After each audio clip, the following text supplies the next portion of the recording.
I was nearly done getting ready in the morning and about ready to start my daily schedule when there was a firm knock on my door. I glanced at the clock. It was only 9 in the morning and on my day off, too. I crept to the door and cautiously opened it, desperately hoping it wasn't James asking me to pull an extra shift. Oh, it's you. Brendon? What are you doing here?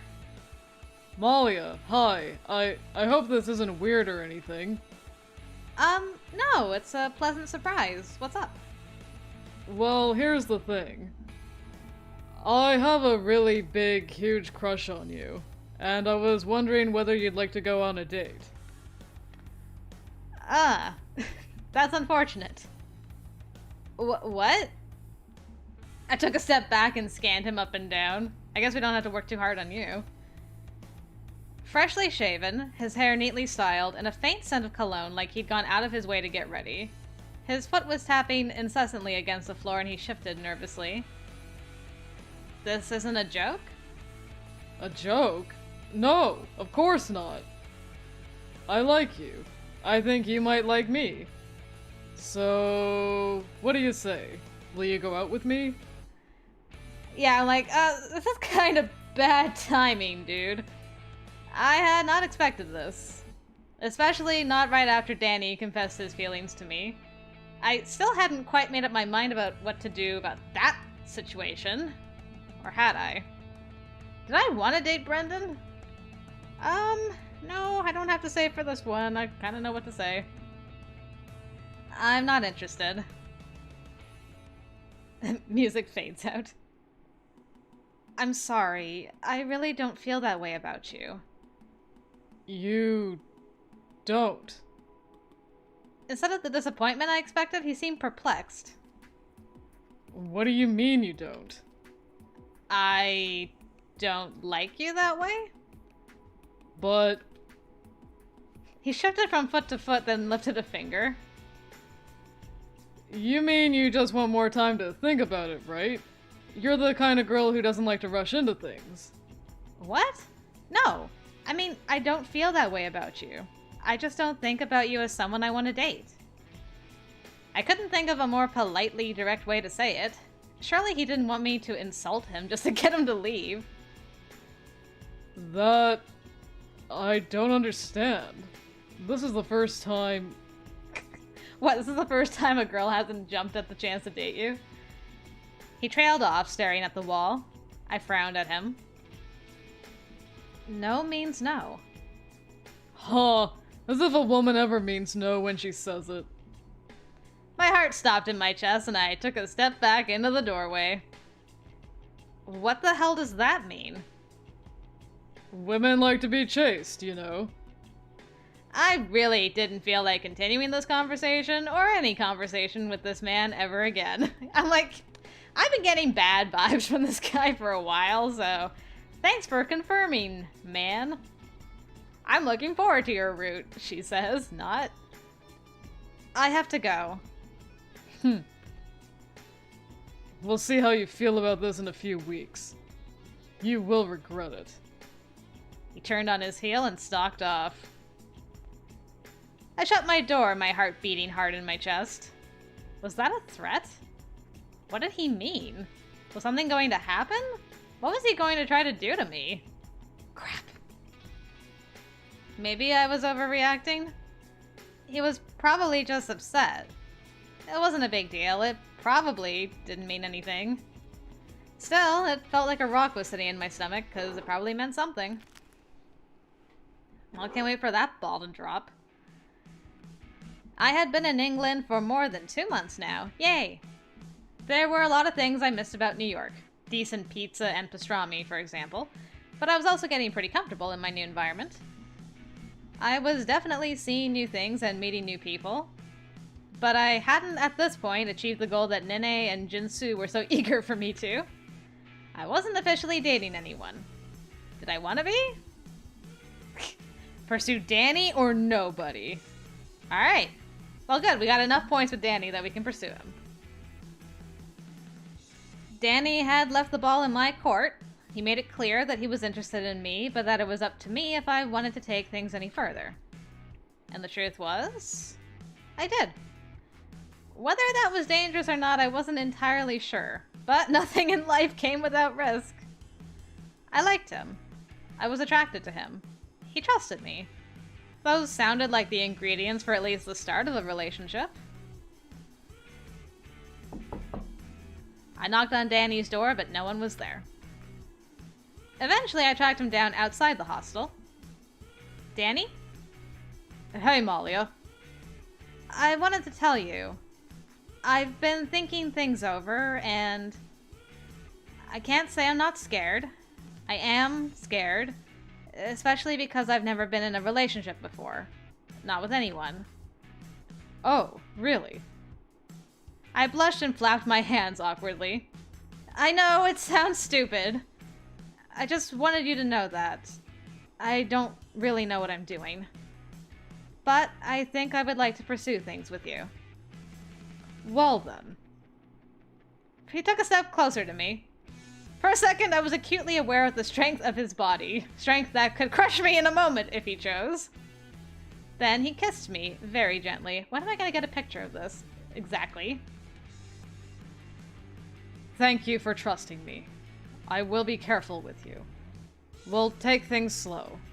If at any point you feel uncomfortable, tell me, and I'll back off. For now, how about a date? Say on Saturday? Sounds good to me. I put my hand in his. It felt good, letting him take control. Perhaps this was what I had wanted all along. Alright, we've committed now. Oh, we're on the computer. Cute. I sat on my bed in the hostel, feeling a little out of sorts. With no classes this week because of the half-term break, I had extra time on my hands. I just wasn't quite sure what to do with it. I did wish I could have gone home for a visit. It would be nice to catch up with Jinsu and Nene and let them know how my adventure had been going so far. Right, I should call them later this evening when the time difference would make it reasonable. But that was for later. What should I do with my time now and for the rest of this week? Whoa. Explore the city, read more books, exercise, improve appearance. I don't know where I'm gonna run into people exactly. Just in case. Let's... I don't feel like Danny's a book person, really. He isn't a sports, but that might be more for Peggy. Improving appearance. Gosh, that sounds like a Brendon Ashley thing, maybe. I don't know. Let's try exploring the city. Right. London was full of sights and inspirations. I'd only scratched the surface so far. Now that the weather was getting nicer, I should go for a walk along the Thames. There was an official path that led past landmarks and everything. I hadn't been to the Victoria and Albert Museum at all yet, and there were plenty of other museums to stop by. And if I got really lucky, I heard you could sometimes score discount theater tickets on the night of a show, as long as you didn't really care what show you were going to see. No time to lie around. I had culture to see. This break was only 1 week, after all. Alright.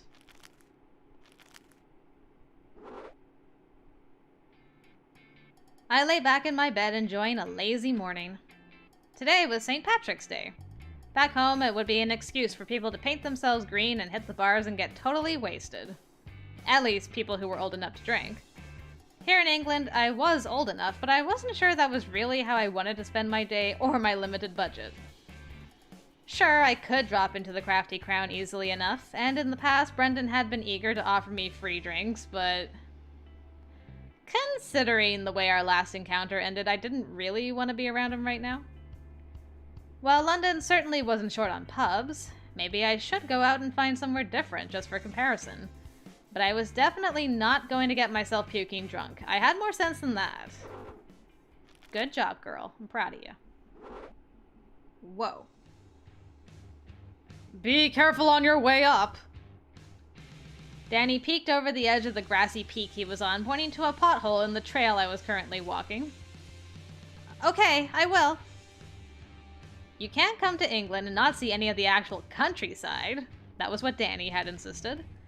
So here we were, far from London, in some place called the Downs, which might just as well be called the Ups. Danny, being spry and active, was already at the top waiting for me. I was huffing and puffing down below. Why did I ever stop exercising regularly? At home, I started and stopped exercising in random bursts according to some sport or activity I wanted to get better at. Now I was really feeling it. Malia, be careful. I am— ah! I hit the ground with a heavy thud, feeling something in my ankle pop. Ah! Pain flooded my leg and I cried out in pain. Yike! What happened? Danny was down the slope before I had time to call for him. I half believed he slid down its surface, but that would have been insane, and crouched in front of me. Don't move. He placed a hand on my ankle and leg, then let out a low sigh. Oh, thank goodness. You just twisted it. It doesn't look serious enough to be a sprain, but I'd rather not risk you walking much on it. Oh. I turned my head away. What's wrong? Nothing. It's stupid. I was nearly at the top, and now I won't get to see the view. Makes the whole thing seem like a waste. You're just asking for it, girl. Whoa!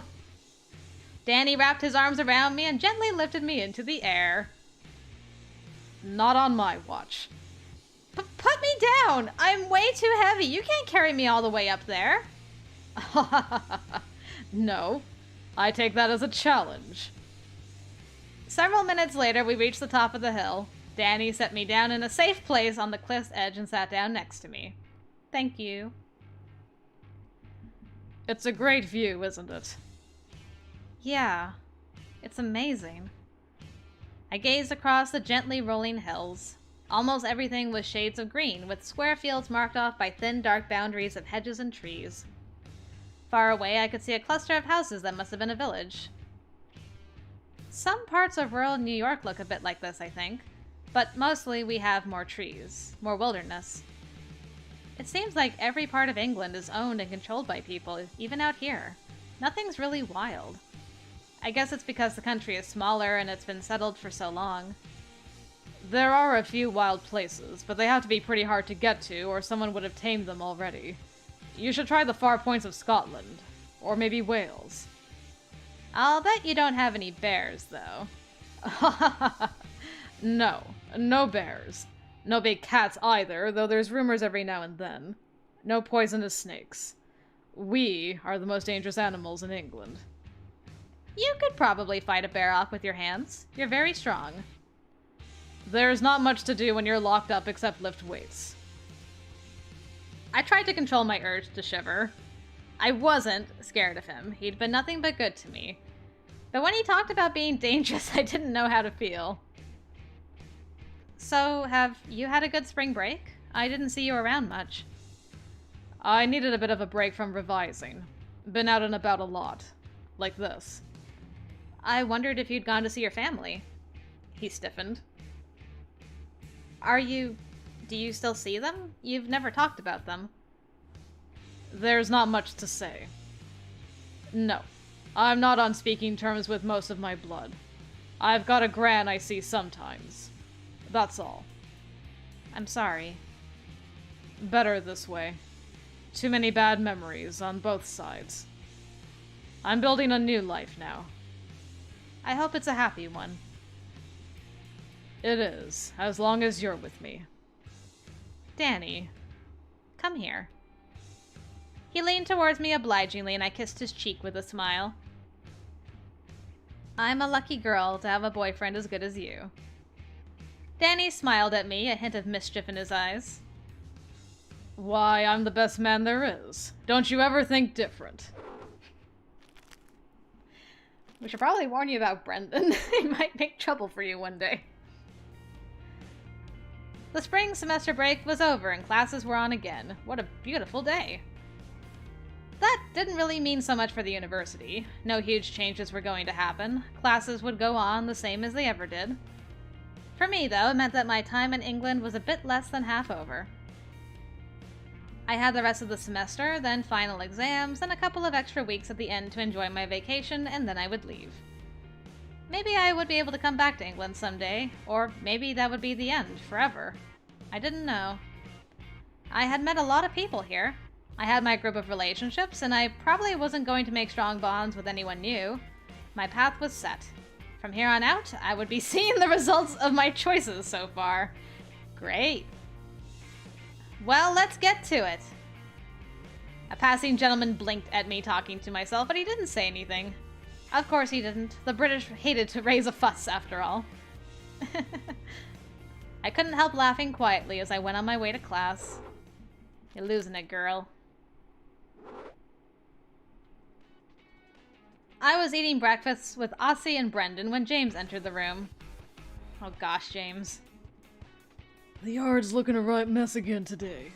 Grass is a mess. You three, get it tidy. Ugh.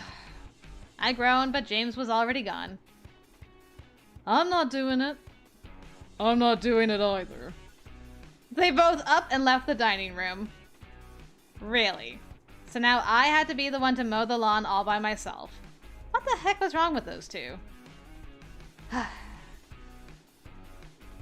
It was backbreaking and exhausting and took me hours to do it right. When I finished, James was just walking up with an egg bagel in his hand. Good. He went inside, and it was all I could do not to kick the lawnmower and hurt my foot. Look, we tried with Aussie. We only got one opportunity to do anything with her, and we tried. Whoa, time is flying. That's odd. I walked into the kitchen to find Ashley on her hands and knees searching under the cabinets. Is something wrong? Yeah, the frying pan went missing. I wanted to make an omelette, but without a pan, I can't. She pouted, her cheeks puffing out like a chipmunk. I'll help you find it. Thank you, Malia.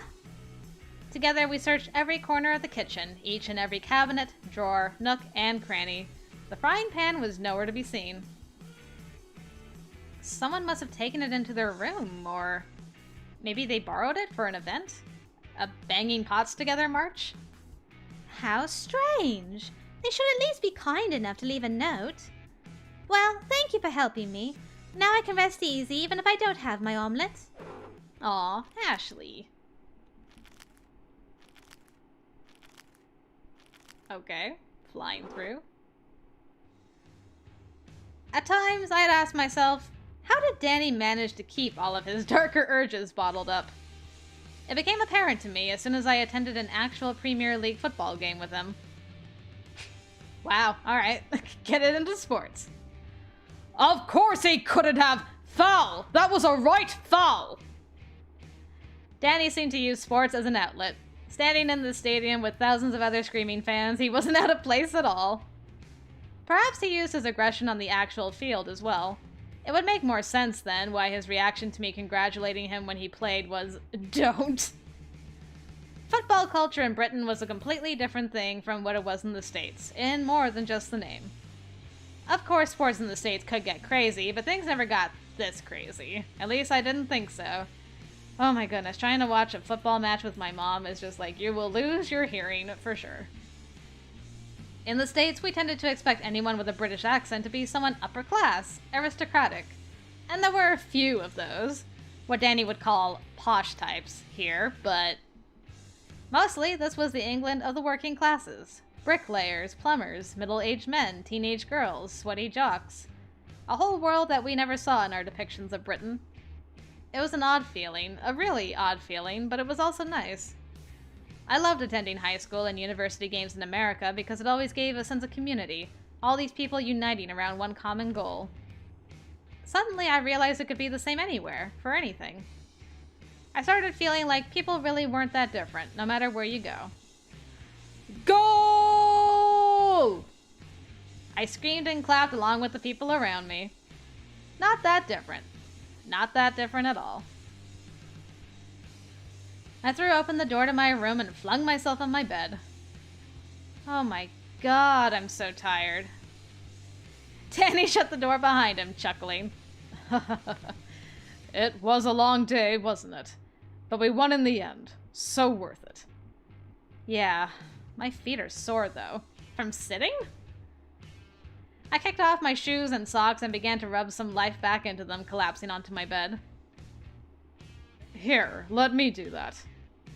Danny sat down next to me and gently took my feet in his. Really? You want to rub sweaty, smelly feet after an entire day? You're too good, man. What? You don't have to do that. Shh. I'm being nice to you. Let me be nice, okay? But... It's really mean of you to not let me experience myself being generous. He smirked as I tried to formulate some sort of response. When I couldn't, he started massaging my feet.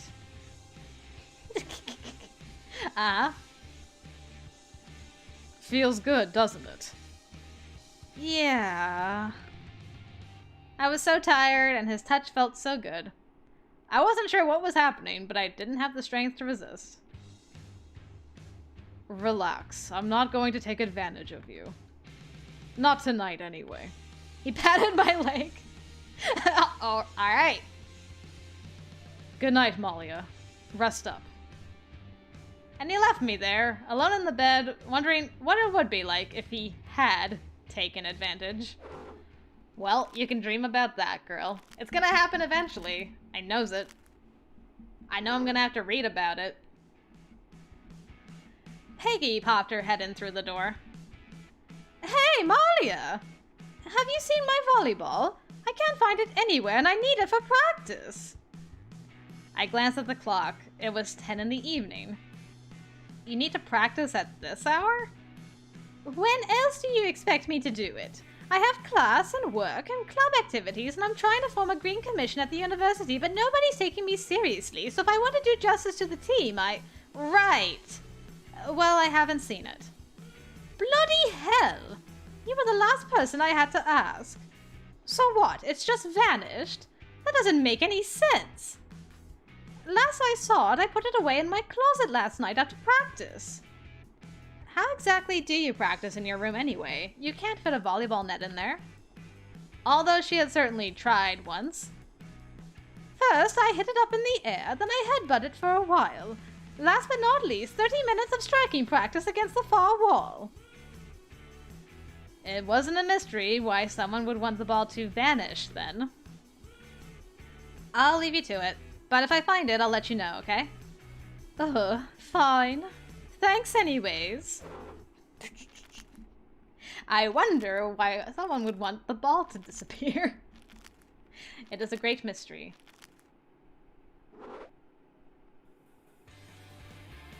I had just walked into the hostel after a long day of work when a high-pitched scream hit the ceiling, bounced off the walls, and tripped down the staircase. What kind of scream does that? I flew up the stairs to approximately where I heard the source of the noise, Jihyo's room. What? What's wrong? Angela was already there, hands raised them in a boxing ring. That's my boy. My new carton of oil paints! They're gone! Oh, is that all? Jihyo turned to Angela, a look of utter horror on her face. They were new! I just bought them! They cost me money! You can buy more, can't you? She practically began frothing at the mouth. Do you know how expensive art supplies are? A few quid? If they're so cheap, how about you buy me some new ones? Angelo bristled. It's not my job to pay for you. I'm not your boyfriend or your father. Damn. What? It's not my father's job to pay for any of my things. Whatever. You're kind of a dick, Angelo. Okay, then. I felt it was time to step in before they strangled one another. We'll make an announcement at dinner. Hopefully someone will have seen them. I guess so. The look of mourning on Jihyo's face told me she didn't expect to see those oil paints ever again. And she was right. We made the announcement at dinner, but no one had seen anything. Maybe James took them and sold them. 3 things had gone missing at this point. Oh, that's true. A frying pan, a volleyball, and a set of oil paints. Okay.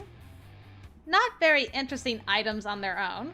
Not very valuable or tied together by any obvious thread, except that they were all important to their owners. When I made the announcement, I watched everyone carefully for a reaction.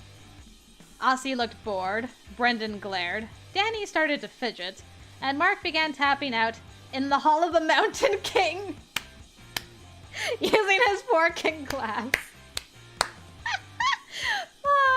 Amazing, Mark. Not altogether unusual behaviors, and not revealing in the least. So who did it? Who was taking all these things?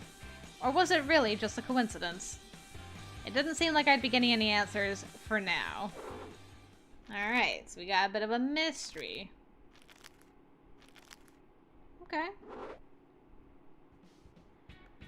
I was finishing up a simple decompression exercise when I got a new email notification from Nene. Hey, Malia! Just woke up. Had to go out late in a panic last night to get my tax return to the post office, lol. Oh, crap! In a panic, I checked the calendar. April 16th, one day too late. Was I supposed to file a U.S. tax return? Was I going to be sued and audited and sent to prison like Al Capone? I spent several frantic hours researching tax laws and sending messages to my parents. In the end, it looked like I would be granted an automatic extension to file because I was out of the country. I just needed to get my papers in order in the next month or so. I really needed to pay more attention to these things in the future. Yeah, speaking of taxes, I gotta get mine together. Oh, it's spring! How nice! I can't believe you've never gone pumpkin picking before. Never even carved a pumpkin. I can't believe you found a farm that grows pumpkins near London at this time of year. It's completely the wrong season. Pumpkins are universal. Fun is universal. I'm not sure those statements are valid. I shook my head and pushed further into the field. Look, it doesn't matter why there is a pumpkin patch in the middle of Surrey in April. What matters is that there is. Maybe it was an act of God, divine intervention, an Easter miracle. I suspect that's sacrilegious. Aw, look at this little one. It's so cute. It's a pumpkin. It's inanimate. How can it be cute? I want to take it home with me. It's adorable. Why don't you get it then? It's too small to carve. It doesn't suit our purpose. I patted the pumpkin's top. I love you, little pumpy wumpy. Danny rolled his eyes.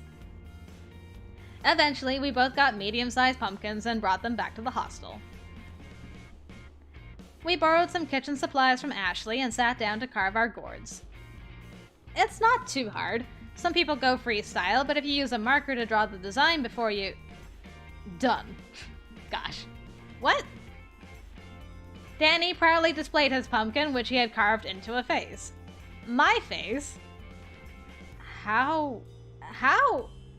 It's not important how or why. What's important is that it happened.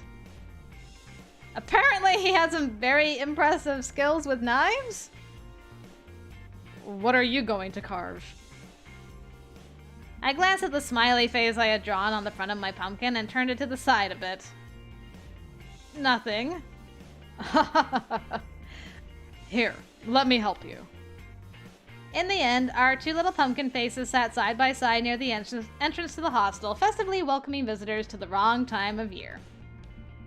Great. I have to admit, that was rather fun. Wasn't it? Pumpkin carving is one of my favorite things to do around the holidays. Well, I have a surprise for you. Do you? I shot up from where I was laying on the floor. What is it? Ta-da! Danny ceremoniously pulled the tiny pumpkin I had cooed over earlier from the pocket of his jacket. That's a very tiny pumpkin. Oh my goodness, Felicia! I grabbed it from him and kissed his little orange cheeks. You've come to stay with me! Grinning, I placed the pumpkin on my desk. Danny watched, shaking his head. I don't think I'll ever understand you. I'm not meant to be understood, only appreciated. Well, I think I can do that. Promises, promises. So cute!